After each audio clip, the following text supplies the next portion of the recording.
Okay, अभी आवाज clear है? ठीक है, चलो फाइन गुड। तो हम लोग आज लास्ट सिलेक्शन में हम लोगों ने क्या देखा कि CSS को हम लोग एक्सटर्नली भी कनेक्ट कर सकते हैं, है ना। और एक्सटर्नली जब हम लोग कनेक्ट कर रहे थे तब हमने क्या किया था कि मैं यहाँ पर फाइल रखा हुआ हूँ, दिव्या, और ये मेरी एक CSS फाइल थी। CSS मैंने क्या किया, पर सबसे पहला काम किया कि एक CSS फाइल बनाई, उसका नाम रखा style.css। कैसे क्रिएट किया, फाइल न्यू, और न्यू फाइल को जब मैंने सेव किया तो सेव करते समय मैंने लिख दिया some style.css, जो भी नेम दिया इसमें कोई ऐसा नहीं है कि उसका नाम style.css ही होगा, मगर .css लगाना जरूरी है। अब इस .css जो ये फाइल थी, अब इसको पहले इस मेन पेज से लिंक करना था। क्यों? क्योंकि हमारे पास अभी, इसको मैं हटा देता हूँ, ये एक्चुअली एक इमेज है, ये वो CSS फाइल है और ये हमारा वेब पेज है। तो इस दोनों को लिंक करना है। जैसे हमने इमेज को लिंक किया था ना, इमेज को लिंक करने का टैग होता है। कैसा होता है ये, इमेज src, यानी इमेज का सोर्स बताते हैं, ठीक है। उसी तरह ये जो दूसरी फाइल है, that we need to say that how to link. तो हम इसको, सिंस ये डिजाइन हमें लिंक बस करना है, तो कुछ दिखाना नहीं है, दिखाना तो उसके अंदर का कंटेंट अपने आप लोड करेगा। तो इस लिंक को हम लोग क्या करेंगे, हेड सेक्शन में जाके ऐसा कुछ लिंक लिखेंगे, एंड दैट इज व्हाट, कि कैसा है, तो स्टाइल सीट है, और लिंक बता दो तो style.css, यानी अगर मैं style.css लिखा यानी things are in the same folder.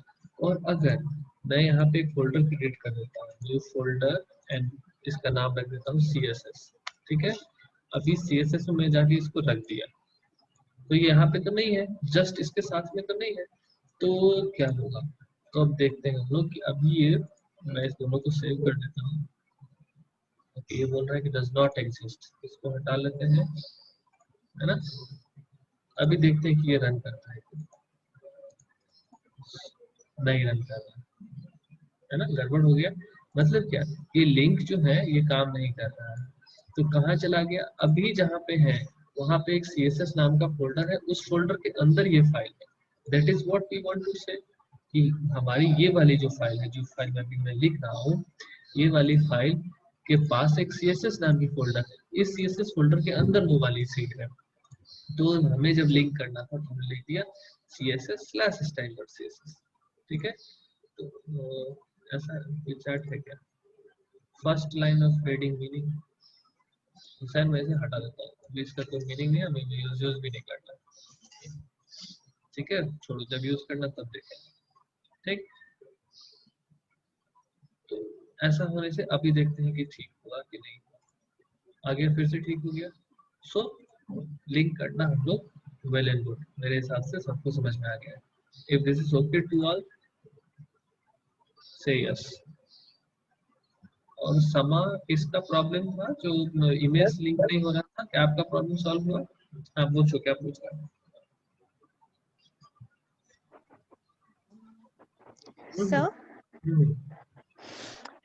Sir वो मैच फिर से ट्राई करके देखती हूँ। हाँ, आपने इमेज नहीं लिंक होने से ना, आज सेकंड हाफ इमेज में वाला। हाँ, आप स्क्रीन शेयर करना, अगर नहीं सॉल्व होगा तो हाँ आज, ओके ठीक है। हाँ, चलो ओके नेक्स्ट, ओके कोई इशू है किसी को? ठीक है। एनीवन? नॉट एन इशू, ठीक है, very good, I am happy. So चलो, ये दिस इज फाइन। तो अब हम लोग जब कोई भी कोड लिखेंगे,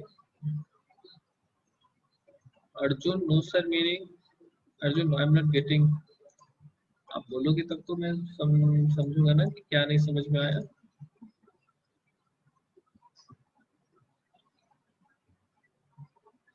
अर्जुन, अच्छा, no problem, thank you, that's fine, cool.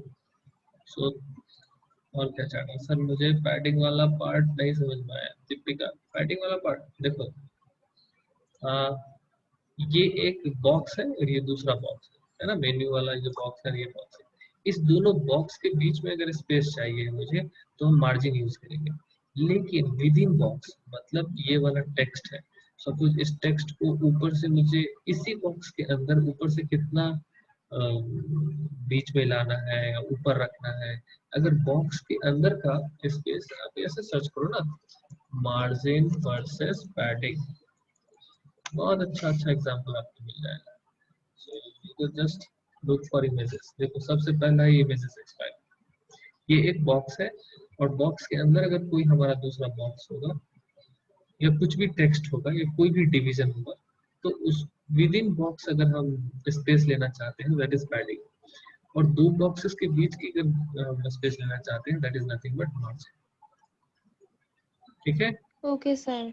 हाँ। यस आप सर। इसको ट्राई करो, अगर फिर भी दिक्कत हो ना तो आप मुझे सेकंड हाफ में पूछना, मैं आपको लैब लेक्चर में ओके। हाँ विद एग्जांपल दिखा दूंगा। cool। Okay sir, thank you sir. Next आज आई वाज थिंकिंग कि दो चीज हम लोगों ने छोड़ दिया जिसको हम लोगों ने प्रैक्टिकली इम्प्लीमेंट नहीं किया। वन थिंग वाज कि लिस्ट को हम लोगों ने नहीं देखा, और दूसरा है जो मैं अभी देखता हूँ, ये टेबल देखना है। So I am looking for list, so HTML list, list search किया, लिस्ट मिल गया। लिस्ट को कैसे इम्प्लीमेंट करेंगे, तो एक अनऑर्डर्ड लिस्ट है, तो मैं क्या करता हूँ इस कोड को कॉपी दिस कोड, और मुझे कहाँ पेस्ट करना है। आई वाज लुकिंग फॉर कि इस कंटेंट सेक्शन में यहाँ के इसको पेस्ट कर देते हैं, बस ऐसे ही देखने के लिए कि लिस्ट काम कैसे करना है। ठीक है, तो ये वाला जो लिंक था, ये कौन सा लिंक है, ये वाला, ये लिंक। ठीक है, इस लिंक के नीचे मैं इस लिस्ट को पेस्ट कर दिया। इसको आप टैब लोगे ना तो भागेगा। ठीक है, इसको बस अलाइन करके रखना है। अभी देखते हैं कि ये लिस्ट अपीयर हो रहा है नहीं हो रहा है। आ गया ना यहाँ पे list, so that we know कि ये आ रहा है। और अगर हमें इसकी जगह पे ऑर्डर्ड लिस्ट चाहिए, सो मैं यहाँ लिखता हूँ paragraph example of N ordered list. ये पैराग्राफ को क्लोज कर देते हैं। तो थोड़ा सा ऑर्डर्ड लिस्ट के लिए हमें यहाँ यूएल के पहले सिंपली ओएल लिखना होता है, सॉरी तो यहाँ भी हमें वो लिखना पड़ेगा। सो दिस इज इट, ये दोनों ही लिस्ट अपीयर हो जाएगी। ठीक है, अब ऊपर भी मैं लिख देता हूँ, कैप्शन बना देते हैं, एग्जाम्पल ऑफ अनऑर्डर्ड लिस्ट। ठीक है, तो this is quite simple I think अभी तक के हिसाब से। अभी मैं चाहता हूँ कि एक टेबल बनाना है ना, तो टेबल बनाने के लिए कैसा टेबल बनाना है, ऐसा टेबल बनाना है। तो इसको कैसे बनाएंगे, तो देखो जिस एग्जांपल में दिया हुआ है, मैं इसको थोड़ा सा देखो। जनरली क्या है, टेबल बनाने के लिए पहले टेबल टैग ओपन होता है और टेबल टैग क्लोज होता है। विड्थ देना नहीं देना अपने बात अपनी बात है, बस ऑप्शन क्या है कि टेबल टैग ऑन होगा और टेबल टैग ऑफ होगा, मतलब बंद होगा, टैग ओपन एंड क्लोज होगा। अभी देखो टेबल में क्या होता है, पहला लाइन होता है कि नेम ऑफ हमारा कॉलम्स, है ना, तो नेम ऑफ कॉलम्स, और ये क्या है, डेटा है, वैल्यूज और data, and this is the heading, header of column, column header. तो क्या करते हैं हम, सबसे पहले क्या है, इस टेबल में 4 रो क्रिएट हुए, और पहले रो में क्या है, पहले रो में हमारे पास हेडर है और बाकी 3 रो में क्या है, हमारे पास डेटा है। ठीक, तो सेम थिंग ये होता है, तो पहले टेबल क्रिएट किया, टेबल को क्लोज किया, टेबल के बीच में पहला पहला row, table row, first table row close, second table row, ये देखिए सेकंड रो है, ये यहाँ से यहाँ तक थर्ड रो है, और यहाँ से यहाँ तक फोर्थ रो, 4 रो है हमारे पास, 1 2 3 4, तो 4 रो। तो रो स्टार्ट करने के लिए टीआर टैब स्टार्ट करते हैं, टेबल रो। ठीक है, टेबल रो के अंदर पहले रो में क्या है हमारे पास, बस हेडिंग है, तो हम क्या लिखते हैं, टेबल हेडिंग के अंदर जो भी लिखोगे, टेबल हेडिंग, टेबल हेडिंग, इसमें अगर 3 बार लिख लिया तो 3 कॉलम क्रिएट हो जाएंगे।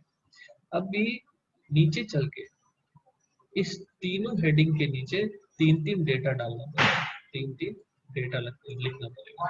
So that is what the structure of table. हम लोग अपने कोड में लिखने का कोशिश करते हैं, मैं स्टेप बाय स्टेप लिखूंगा, ठीक है।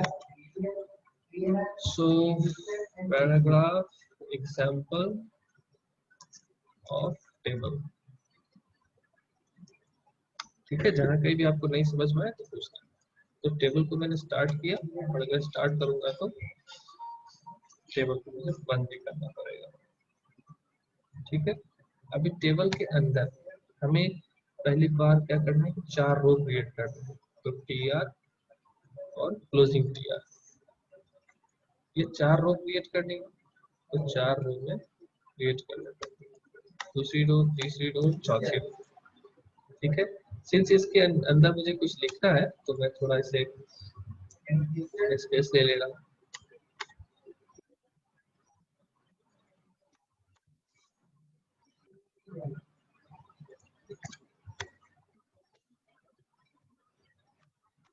ठीक है, तो ये पहला रो है, ये दूसरा रो है, ये तीसरा रो है, ये चौथा रो, ठीक है। लिस्ट हो गया है सर, हाँ लिस्ट हो गया है, मैं टेबल की बात कर रहा हूँ टेबल, ठीक है। अब पहले रो में क्या हो रहा है, मुझे हेडिंग डालनी है ना। तो हेडिंग के लिए पहले रो में कितने कॉलम क्रिएट कर देंगे, तो ये अब इस पे डिपेंड करेगा। टी एच टेबल हेडिंग, मैं इसको बोलता हूँ फर्स्ट, ठीक है। तो फर्स्ट कॉलम है, first column, first column, first column, first column को मैं फिर क्या बंद करूंगा, टी एच को बंद कर दूंगा। अभी दूसरा भी कॉलम क्रिएट करना है, तो दूसरा टी एच लेंगे और लिखेंगे सेकंड, सेकंड कॉलम, और दूसरा टी एच को भी बंद कर देंगे। फिर एक थर्ड टी एच लेंगे और बोलेंगे थर्ड, थर्ड कॉलम। तो इससे क्या होगा, अभी अभी देखते चलते हैं अभी कितना मेरा टेबल बना है, ठीक है नहीं बना है। यहाँ आते हैं और देखा तो देखो ऐसा कुछ दिख रहा है, first column, second column and third column. यहाँ पे बॉर्डर नहीं है, इसके कारण प्रॉब्लम है। तो बॉर्डर कैसे डालते हैं, देखो यहाँ पे दिया हुआ है कि बॉर्डर अगर हम ऐसा फिक्स कर दें, ठीक है। तो बॉर्डर हमें कहाँ देना पड़ेगा, बॉर्डर मैं पूरे टेबल में देना चाहता हूँ। पहले देखते हैं, देखो मतलब समझिए, बॉर्डर हमें पूरे टेबल को देना है। तो देखो मैंने इस कोड को कॉपी कर लिया और मैं गया, ये कौन सा टैग है, टेबल टैग। टेबल टैग का मैं यहाँ पे आईडी दे देता हूँ, ठीक है। या फिर चलो आईडी दे देता हूँ, इसको लिख देता हूँ टेबल वन, टेबल वन। और जो हमारा फाइल है, स्टाइल शीट फाइल है, इसे मैं खोलूंगा और इसमें मैं बना दूंगा एक,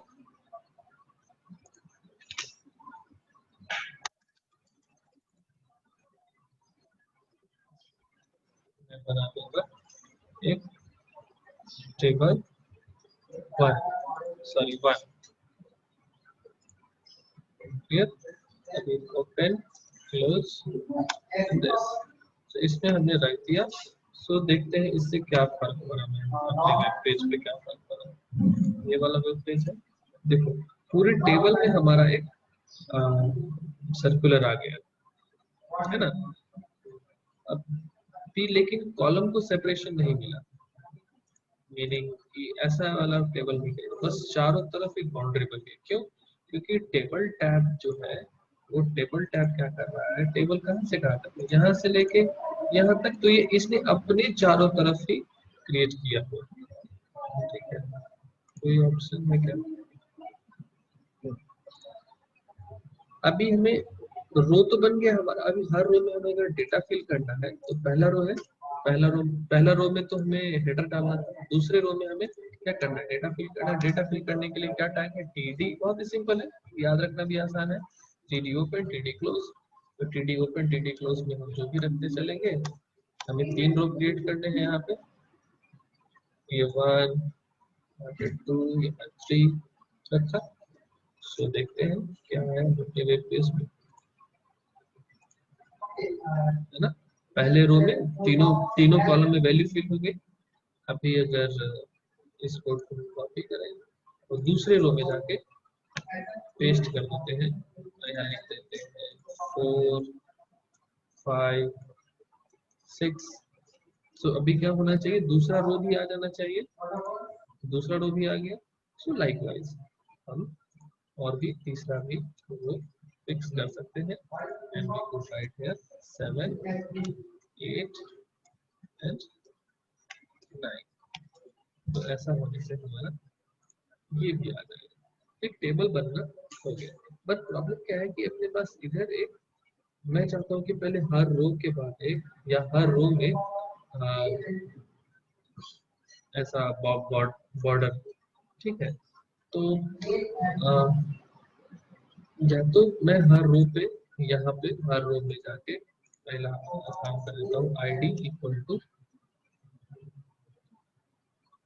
हर रो की आईडी बनाओ, रो 1, या फिर यहाँ पे, या तो यहाँ पे इसका CSS कोड लिखो, या अगर स्टाइल शीट में जाता हूँ तो हर रो की अपनी अपनी आईडी बनाओ। ये तो जबकि काम एक ही होना है हर रो में, है ना। हर रो में काम तो एक ही होना है। मैं यहाँ अगर स्टाइल शीट लिखता हूँ, so we could write style equal to border 1px solid black। ये अपने पास बॉर्डर है, बॉर्डर में से क्या हो गया,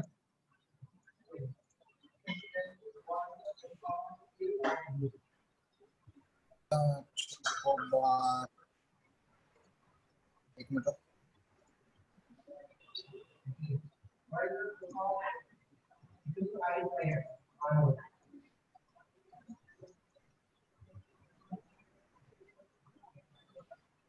it's what I'm not getting why there is a problem.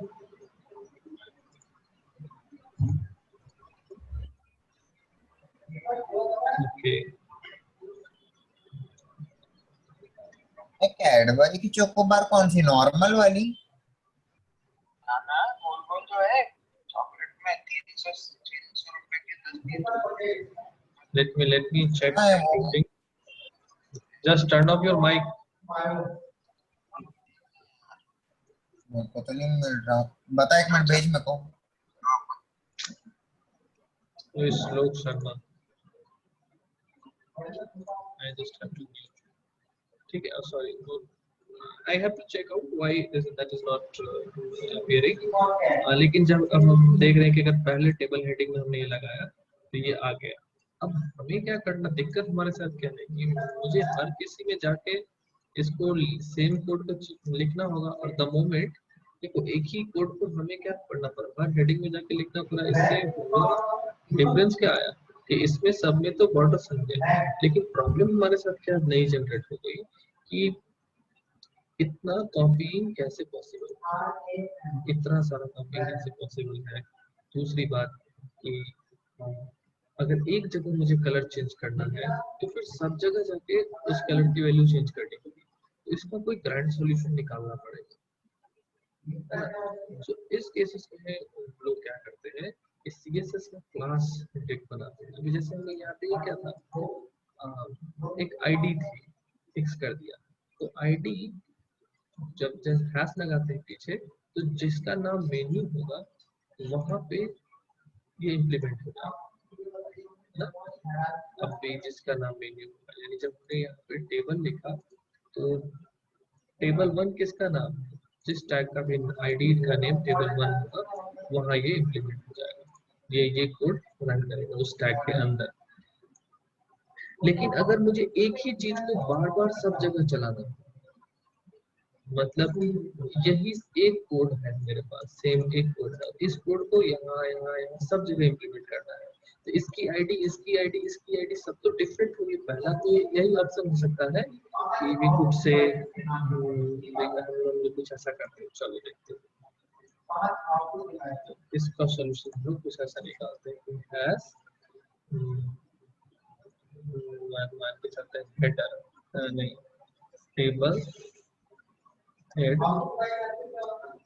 ठीक है, टेबल हेड, और इसको हम ऐसा लिखते हैं टेबल हेड वन, ठीक है।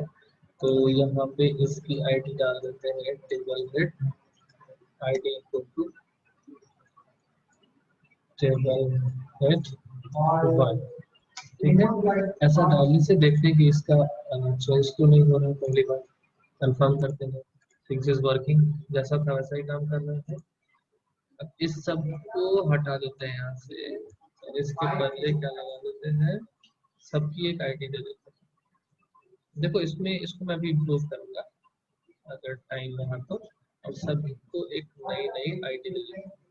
तो इसको भी मैं आईडी दे देता हूँ। प्रॉब्लम समझेंगे तभी हम लोग सॉल्यूशन की तरफ बढ़ सकते हैं।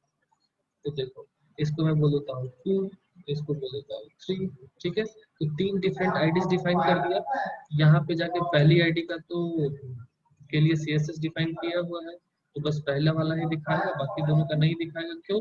क्योंकि बाकी दोनों आईडी के लिए हमने CSS कोड यहाँ नहीं लिखा हुआ है।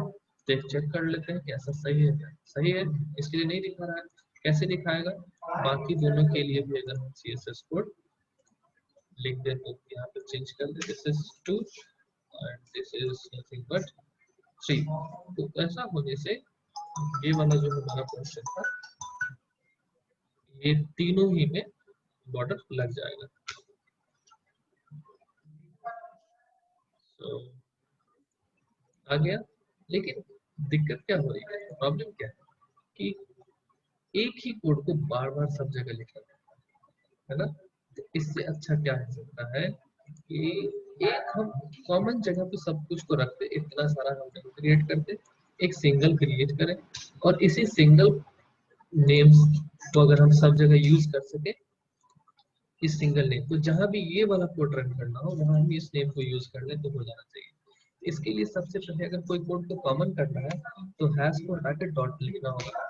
पहली बात, अगर कोई भी कोड कॉमन करना है मतलब अगर हम बहुत जगह पे इम्प्लीमेंट करना चाहते हैं, ठीक है। कोई क्वेश्चन आ रहा है चैट में, what if we create div and add all three tier styling that changes, वहां भी ऐसा ही होगा। तो क्या बताते हैं, पहले एक बार सुन लो। अभी यहाँ पे इसको हम लोग क्लास लिख देंगे, क्लास, और इसका नाम वही रख देंगे जो पहले, और सबका नाम इससे हटा के अभी एक ही नेम का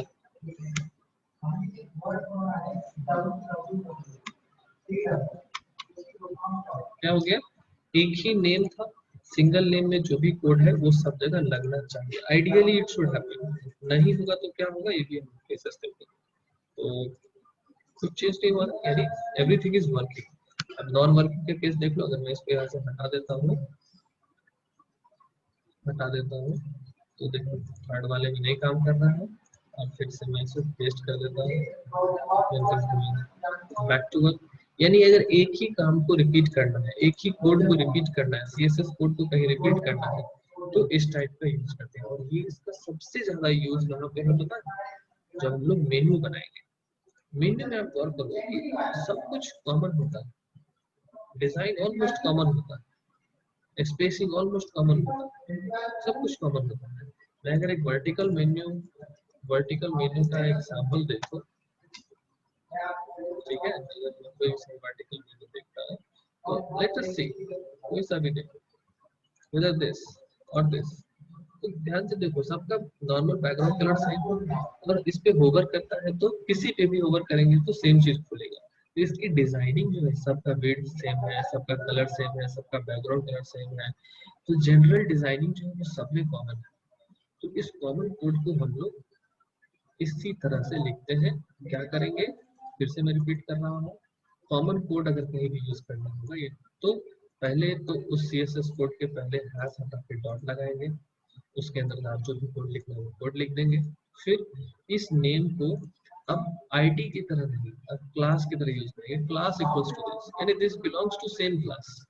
नाउ अब VBR पे जब डॉट डाल देते हैं तो ये एक क्लास बन जाता है, हैश रहने से ये आईडी रहती है, ठीक है। अब इस कोड को मैं जहां भी रखूंगा, देखना सब जगह पे ऐसा ही दिखाएगा।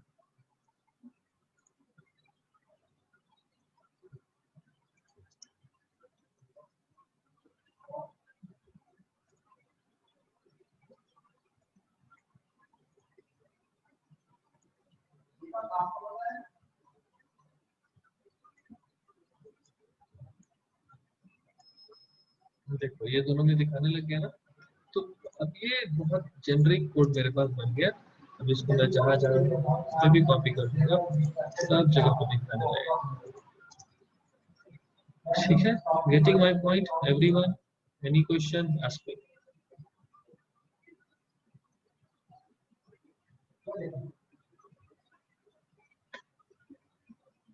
कुछ ना, यहाँ एक क्वेश्चन आ रहा था, मैं उसका आंसर कर देता हूँ। What if we create div and add 3 th tag in it and change css of that div? Vidya, th tag जो है, ये th tag केवल और केवल टेबल टैग के अंदर ही काम करेगा, है ना? ये टेबल टैग जो है इस टेबल टैग के अंदर ही काम करेगा, वो भी टेबल टैग के रो टैग के अंदर ही ये काम करेगा। अदरवाइज तो ये इसका कोई यूजेस है नहीं जनरली, तो div के अंदर इसको हम एक्सपेक्ट ही नहीं कर सकते। तो जब हम टेबल बनाएंगे तभी हम एक्सपेक्ट कर सकते हैं। पता है जब div नहीं था तब लोग बस टेबल टैग ही यूज करते थे पूरे वेब पेज को डिजाइन करने में। मीनिंग अगर ये मेरा पूरा एक वेब पेज है तो इस वेब पेज को एज ए टेबल एज्यूम करते थे। This is nothing but a table. Table में क्या है कि ये एक रो है और ये दूसरा रो है और तीसरा रो जो है उसको दो पार्ट में डिवाइड कर दिया है ना? तो तीसरे रो में 2 कॉलम क्रिएट करते थे और फिर ये चौथा रो है। सेम वेब पेज को आप टेबल से भी यूज कर सकते हो। So we cannot write div inside tr। हाँ, tr के inside हम लोग div लिख सकते हैं, लेकिन यूज करने की जरूरत क्या है? जब tr यूज करेंगे ही तो वहाँ तो उसका सोफिस्टिकेटेड सिस्टम अपने पास ऑलरेडी है। लेकिन मैं जब कोड लिखता हूँ तो मैं टेबल यूज ही नहीं करता, फ्रेंकली टेलिंग। क्यों? क्योंकि देखो, एक बार मैं div का यूज करना समझ गया तो मैं इतने सारे टैग क्यों यूज करूंगा, इतनी हायरार्की क्यों मेंटेन करूं? मुझे बस समझना है कि क्या बनाने हैं मुझे बस बॉक्सेस क्रिएट करने हैं। मुझे बस बॉक्सेस क्रिएट करने हैं, एक बड़ा वाला बॉक्स, उसके अंदर 4 छोटे छोटे बॉक्स और इन 4 छोटे छोटे बॉक्सेस में 3 छोटे छोटे बॉक्स।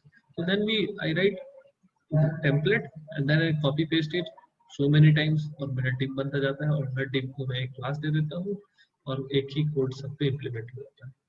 तो generally people are preferring div, क्योंकि div में हमारे पास कंट्रोल ज्यादा होता है, क्योंकि वो हम डिफाइन करते हैं, यूजर पहले से ही HTML डिफाइन किया हुआ है।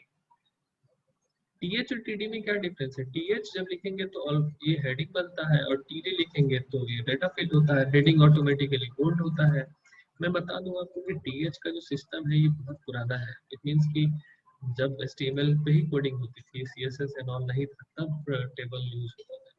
तो इस कारण से ये इस तरह से डिफाइन है कि th and td। Now it is very less, मतलब बहुत ही रेयरली पीपल टेबल एक्सेट्रा को यूज करते हैं। पहले पूरा वेब पेज की फॉर्मेटिंग ही टीडी मतलब टेबल रो और टेबल डेटा पे होती थी।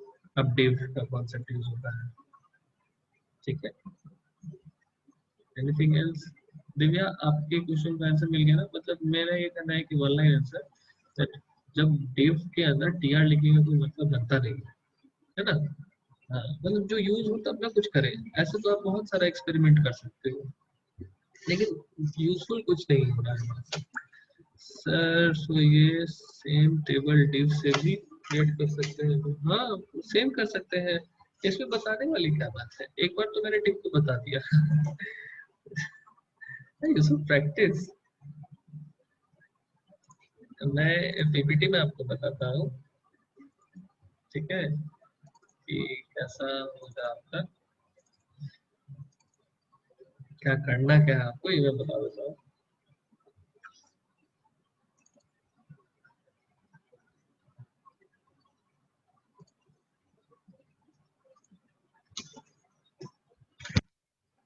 स्क्रीन दिख रही है ना सबको? देखो, जब कभी भी हमारा टेबल क्रिएट करना था तो टेबल अपना ऐसे क्रिएट हुआ। टेबल ऐसे पहले बड़ा वाला बॉक्स है टेबल में, तो हम लोग क्या करेंगे, एक बड़ा वाला div क्रिएट करेंगे। अब हमें क्या करना है, इसमें 4 पार्ट करने हैं इसके। या सपोज 3 पार्ट करना है तो हमें 3 छोटा छोटा डिव लेना, 3 और इसके अंदर डिव लेना पड़ेगा। पहला डिव,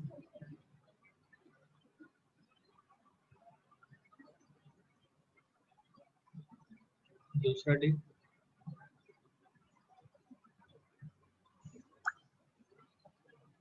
एंड थर्ड डिव। ठीक है, फर्स्ट, सेकंड, थर्ड।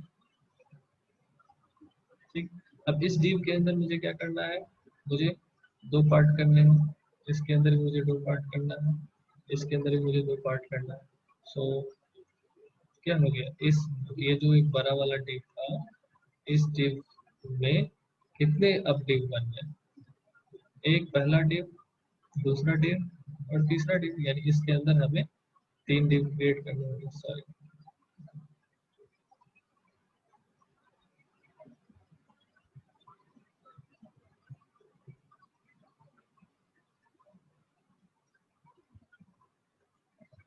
बस अब इसी कोड को आप रिपीट कर दो, दिस इज नथिंग 1.1 1.2 1.3, यही सेम यहाँ पे रिपीट कर दो पूरा का पूरा, दैट सेम यहाँ पे रिपीट कर दो पूरा का पूरा, तो ये पूरा टेबल बन जाएगा, है ना।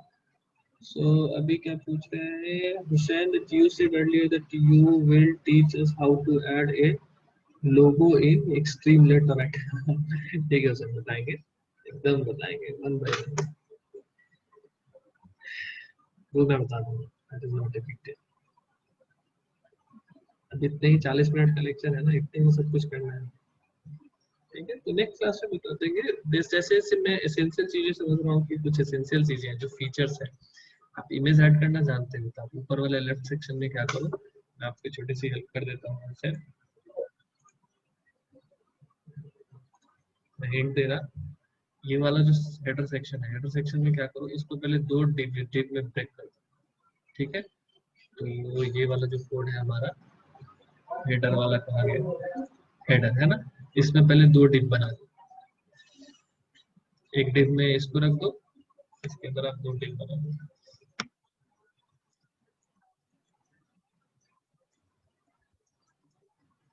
और दूसरे डिव में ये है, तो पहला डिव, ठीक है,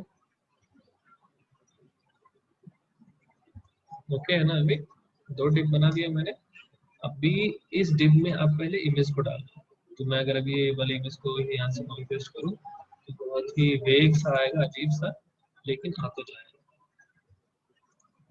ठीक है ना, ये नीचे भाग गया, वैसा इधर चला गया, इसके CSS सीट्स को ठीक करना होगा, हेडर वाले जो CSS सीट्स है ना, इस हेडर से CSS सीट्स को ठीक करना होगा हमें। पहले हाइट को ओके है, फॉन्ट साइज को हमें अभी हमें मैं छोटा ले लेता हूँ, 20 ले लेता हूँ, और पैडिंग को अभी मैं बंद कर देता हूँ, स्लो पैडिंग। अभी वॉइस चला जाएगा सेशन, फिर हम लोग बाद में इसको देखेंगे। ठीक है, हाँ, तो ऐसा करने से धीरे धीरे कुछ चीजें ठीक होंगी। तो ये अब इसमें एडजस्टमेंट का बात है, इसमें 2 डिव क्रिएट हो चुके हैं, इस डिव का विड्थ हमें देना होगा। सो पहली वाली जो डिव थी इसकी हमें विड्थ देनी होगी, सो दैट इज 200 पिक्सल, और ऐसा करने से कुछ तो धीरे धीरे, और इसके भी विड्थ हमें सेट करनी होगी इस डिव के लिए। सो 700 पिक्सल, पैडिंग वेडिंग खत्म हो गया ना, इस तरह से हम फिर इसको पैड करेंगे, मैं बता दूंगा नेक्स्ट लेक्चर में।